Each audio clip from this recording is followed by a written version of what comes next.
നമസ്കാരം. നിങ്ങൾ ക്ഷേത്രത്തിൽ പോകുമ്പോൾ അവിടെ ഏത് വഴിപാട് ചെയ്യണം എന്ന് അറിയാൻ പാടില്ലാത്ത ഒരു അവസ്ഥ പലർക്കും ഉണ്ടാകാറുണ്ട്.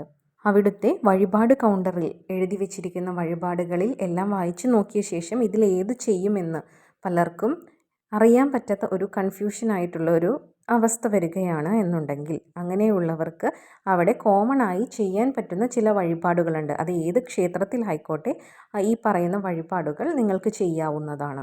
ക്ഷേത്രത്തിലെ മൂർത്തിഭാവങ്ങൾ അനുസരിച്ച് നിങ്ങൾക്ക് വഴിപാടുകൾ ചെയ്യാവുന്നതാണ്.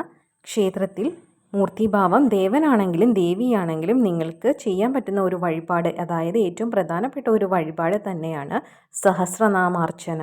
ഏതു ക്ഷേത്രത്തിൽ ചെന്നാലും ആ ദേവൻ്റെ അല്ലെങ്കിൽ ദേവിയുടെ സഹസ്രനാമാർച്ചന ചെയ്യുന്നത് വളരെ നല്ല ഒരു വഴിപാട് തന്നെയാണ്.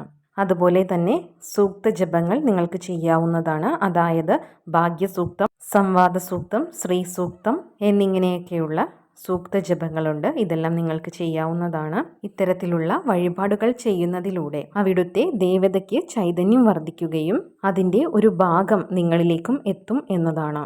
അതുപോലെ തന്നെ നിങ്ങൾക്ക് ചെയ്യാൻ പറ്റിയൊരു വഴിപാടാണ് പായസാദി വഴിപാടുകളെല്ലാം. ഈ ഒരു വഴിപാടും എല്ലാ ക്ഷേത്രങ്ങളിലും നിങ്ങൾക്ക് പൊതുവായി ചെയ്യാവുന്നതാണ്. അപ്പോൾ ഇനി ക്ഷേത്രങ്ങളിൽ പോകുമ്പോൾ ഏത് വഴിപാട് ചെയ്യും എന്നൊരു കൺഫ്യൂഷൻ ആർക്കും വരേണ്ടതായില്ല.